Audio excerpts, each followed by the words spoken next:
We've all heard of comfort food, the kind of food you like to eat regardless of its nutritional value, but it just makes you feel good. It is my professional opinion. We should get the hell out of here. He is inside with us! You don't really know much about Halloween. The last great one took place 3,000 years ago when the hills ran red. You smell that? It's your fear. You will never get away! Stop! Stop it! Happy Halloween.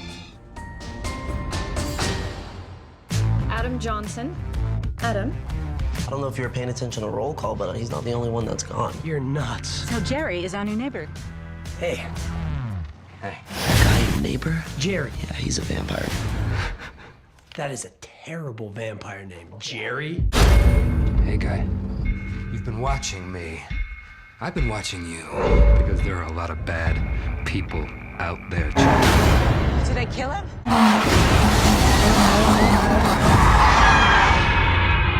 So we're wrapping up with our final discomfort flick for the Halloween season. This one is a remake that, let's face it, we watched primarily because we're Doctor Who fans, not even because we were a fan of the original. In fact, the only reason we watched the original was because this remake was coming out. And, all right, I know this may kill our horror cred, but we're kind of lukewarm on the original. The original is a modern remake of Dracula. Yeah. Because if you know the original story of Dracula, and I've read the unabridged version, so y'all can just back off. The story is about Dracula moving into a house in London and people being like, what the hell's with this guy? And all the shenanigans, vampires, blah, blah, blah, blah. So literally, it's my neighbor's a vampire. That's the plot of Dracula. Only difference is, the person in Fright Night, in the original, is an idiot. Okay, Christopher Sarandon is fantastic. Oh, he's great. That part is great. But, like, the hero, I wanted to punch his throat in because he was such a friggin' idiot. And I want to take a crowbar to Evil Ed. Oh, he is so obnoxious. Annoying as hell. And I could not get into the girl. Okay, all I saw was Marcy from... played by Marcy Darcy. I am not a chicken. Why does he keep calling me a chicken? I couldn't... I'm sorry. But that's my fault, so, you know. Yeah. No hate to her. She played another role so damn well that unfortunately... fortunately, I know she came into prominence as a director in her own right, so good for her. Yeah. But the thing is, though, I will still respect the original Fright Night for the purpose it served. Because around the time Fright Night came out, horror was really saturated with a lot of hardcore slashers. Slashers were in at the time. That was the new face of horror. And it called into question, where do classic style monsters, how do they still fit in this modern age? And the thing Tom Holland, the director, intended was to tell a story, a classic vampire story, but in the modern horror aesthetic of the 80s. And to its credit, big success. It was a perfect representation of the classic Dracula story in a modern time. It was wonderful in that sense. Yeah. However, it was a literal translation of Dracula too. You had a Renfield character, you had the Van Helsing character, and it was very... nice twist that the Van Helsing character in this case was a coward. Remake took the idea, but kind of actualized the idea more than focusing on the fact that it is a plot. It's Dracula. Yeah. They moved it into... the post-Scream world, really. Yes. Yeah. Where a vampire moved in next door, what would you do? Yeah. Like, they're going more for the literal translation, less about, well, this is the modern interpretation of Dracula. There is no Renfield character. No. There is no... Any aspect of Dracula is not there. The vampires are shown as more of a tribal, vicious creature. Now, much like how the original brought back the spirit of classic horror to the 80s, the reason why the remake of Fright Night is so legitimately good is that around the time this one came out, vampires had been kind of pigeonholed into a particular quirk. Of course, this came after the success of the Twilight franchise and also the popularity of True Blood. And around this time, vampires were extremely romanticized to the point where people have pretty much forgotten that, wait a minute, these people want to rip your fucking throats out and drink your blood. They even make a joke about, you think I read Twilight. It's like, I'm so pissed you think I would read Twilight. Yeah, like, they even call out that Twilight is a thing. And now, I'm not gonna hate on Twilight, but the ideal that vampires are not monsters, that they are things to aspire to, romanticize, and so forth. Whereas in this case, no, they're monsters. The creatures, you want to get rid of them. And this film, instead of romanticizing them, definitely makes them monsters. But that being said, it also still does a great job hitting home why someone would want to be a vampire, because I think at the epicenter of what made this remake great, as far as the focal vampire, Colin Farrell is a freaking hot-ass vampire. In this, I mean, it's Colin Farrell. Colin Farrell. He has, I feel like he has an animalistic, but he has a fun aspect Yeah. to it. And not like Chris Ray, he's not doing a Dracula interpretation or anything. He is definitely going with his own thing, but he's making it both enticing but horrifying at the same time. And but always looking predatory, which a vampire technically would. And he's a hunter. And Colin Farrell really does look like the sexual predator kind of character, like the really swappers who seems like he's cool, but then when he lets his guard, when he just lets the veneer down. Maybe I'm just fucking blind. You could say sexual predator. I see it as a just predator. It looks like he's just ready to either rip your throat out or God help you. You don't know what he's going to do to you. Like when he went to the beers and he's trying to get invited in, and of course when Charlie's not going to invite him in, so he's kind of like holding the beer out just slightly. Like, you kind of feel like the way he's talking to him is like he's almost ready to rip his throat out. It's like he's a predator of all kind. Like every type of predator you can imagine, he's all of them. And one thing I loved, actually, in some of his best scenes are the times when you see him feeding. You could see Colin Farrell does this great thing where he just like he's almost orgasming, like he's almost coming when he's doing it. He's enjoying it in a way that, but he's enjoying it. And he doesn't give two shits about who's getting sucked out of. You know, he doesn't care about anyone but himself. Exactly. But that's the monster side of him, and it's very clearly put out there. But one thing we should probably bring up in this film, and I will say, if you like the original, good for you, but this is the greatest highlight and best increase of quality in the remake, is Peter Vincent. Yeah, and now we love Roddy McDowall with a fiery passion, and he is great as Peter Vincent. Good. He's wonderful. But I'm not gonna lie, and yes, as I said at the beginning of this video, we went to go see this principally because he's in this. David Tennant as Peter Vincent is freaking genius. Let him breathe, you know. Fucking Russians are fucking kidding me. He is levels of magic, like, you thought Crowley was fun. And you gotta bear in Watch mind, this movie. gotta bear in mind, he just stepped out of the role as the Doctor, and the first thing we're seeing him do is grabbing his crotch, talking about how leather makes him chafe in the crotch, and he's rubbing himself, and he's talking about like, oh fuck, this filthy. Dropping F-bombs. Oh my god. But he was brilliant. He's so much fun.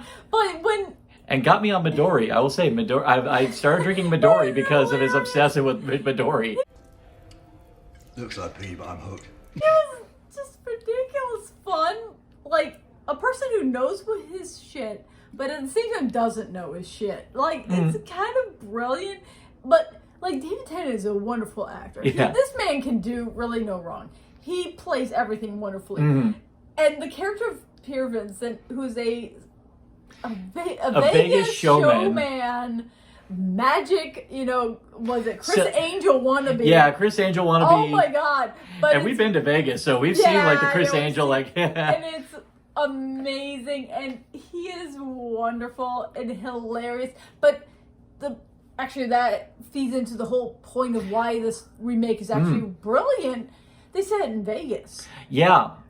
Exactly. And actually, one thing I got to point out, I usually have to point out, there's two factors that really kind of elevated this movie on a technical level. It was written by Marty Noxon, who was one of the main writers on Buffy the Vampire Slayer. You can tell. And you can really tell because this film really knew pop culture sensibility. And by that, I mean, they knew how to shirk some of the cliches and even shirk some of the things that, frankly, as we aforementioned, did not like about the original movie, they shirked in this one. But the other reason why this one really worked is that it actually had a great vision by a fantastic director, Craig Gillespie, who directed one of our favorite biopics, I, Tonya, and also directed the, pretty much, let's face it, the only legitimately great Disney redo, Cruella. I freaking loved Cruella. And there's some moments in the movie that have such well direction, especially the car chase sequence. Yeah, there's a whole one single shot where the It's so camera's good. revolving back and forth. Yeah, they filmed it on a green screen set, but still, the fact that all that's done in a single 360 shot, as it's well choreographed and it's so well done. And everyone kills it. Was it in Toni Collette's? Yes, we do have Toni Collette. Yeah. Much like she's the awesome. other person who was robbed of an Oscar nomination for a horror film that Yeah. year. Fuck you, Yeah. Academy. You ignore Lupita Nyong'o and you ignore freaking Toni Collette just because they're in a horror movie. Fuck you. Seriously, elitist pricks. Toni Collette, mother in the original film, is yet another one of those people who are just, you're such a little horror. Toni She's a Collette's throwaway awesome. character, but Toni Collette, she's awesome. I love Toni her. Collette, you want her to be your horror mom. Yeah. I don't know if that counts for Hereditary. That might No, that might be it really bad. doesn't. That might be bad. It really doesn't. I've not seen that. Yeah, Sorry, I have. Jesus Christ. But for Friday, it's a good thing because Yeah. she's awesome in that. She movie. is. Now, as much as we're complimenting David Tennant and Colin Farrell, the ensemble cast as a whole is spectacular in this one. The one, of course, we need to mention because God rest you, and we honestly legitimately miss you. You could have done so much good. Anton Yelchin, He's so likable. so likable, and in the brief span we had him, had so many great memorable ones. I mean, he did a classic horror film with Green Room, but this one, I say I loved him more as Charlie Brewster. And also, that's the other thing. Charlie Brewster in this movie has a much more interesting arc compared to the Charlie Brewster who's just the horror geek that no one wanted to pay attention to because he was an idiot and just flat out said he's a vampire. And of course no one's going to believe you, you idiot. Whereas in this one, he starts off at one place and I loved its commentary on societal pressures to forsake who you are, for a better social status.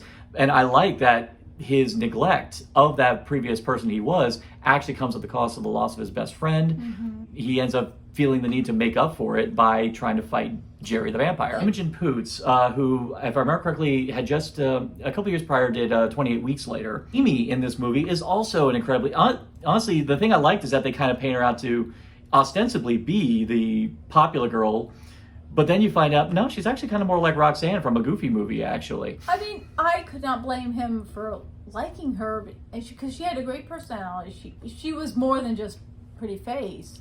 And the more you got to know her, the more you're like, no, it's totally worth. No, this is a girl you should keep liking, dude. I mean, come on, she's great. And the thing is, she liked him because of who he was. Yeah, she always knew what kind of person he was, and she always knew that despite all of his efforts to even wear the puce shoes and that was adorable. Yeah, the No, freaking I'm not gonna lie. Whenever I hear puce, I just think freaking Santa Claus the movie. Yeah, I do. And That I'm movie like, taught the world what puce was at that generation. Now Fright Night is teaching us what puce is in this I generation. was like, wait, that's what the color is. Takes a real man to wear puce. But I like that she saw through the veneer that he was trying to sell for everyone but it's else. just that idea that you're trying to make yourself to be somebody to like someone else, and it's like, no, they just want you. You just want them. You know, it's just be your original. But even then, it never would have worked out because Ed was never going to accept it, and he couldn't even. Yeah, and that's Ed was more likable in this. yeah, one. and Ed, Evil Ed in this one's played by Christopher Mintz-Plasse. Most people know him as McLovin. People don't really give credit to what he actually brings as a dramatic actor. I mean, I think this is around the same time he did Kick-Ass, which he was extremely good in. Yeah, I think that's right. And but this one in particular, I was legitimately sad when you see the road he goes down. Yeah, it does follow the same path in the movie where he becomes a vampire. But this one, I loved the scene when he finally comes out as the vampire, and he's pretty much parading it around the fact that, I'm this monster because of you, Brewster. You let this happen to me. And Explain more on the connection and that he went to become a vampire because, well, what else did he have? yeah, Whereas he lost his friendship. Whereas in the original, that wasn't really explained. And he kind of was a douche.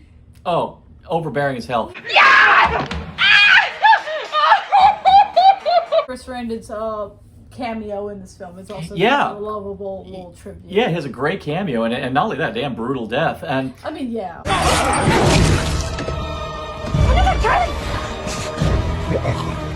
Still carry a lot of elements from the film, like especially the idea that when vamps go full vamp out in this one, they still have the freaky big ass grin with the shit tons of jagged teeth. And I love the climax and the build up to it. I like that they think they're going in there just to fight Jerry, but then it escalates. I like how it just keeps escalating. And I love how every time you think that they're going to get one up on them, things end up going wrong. Like, you know, Peter Vincent pulls out this awesome like six shot shooter stake gun, but it sparks out after one good hit, and it's like, oh no, it's fucking eBay. The film is a great remake. It takes the concept of the original that is not, oh, we're just remaking Dracula modern. No, it's the basic line of what happened if a vampire moved next door. Yeah, and took that into it, and it's really well done, especially with being in Vegas. Yes, that is what makes this film elevated, is the concept of being in Vegas, which is a city that's just lives at night. We got married in Vegas. We love Vegas. Yeah.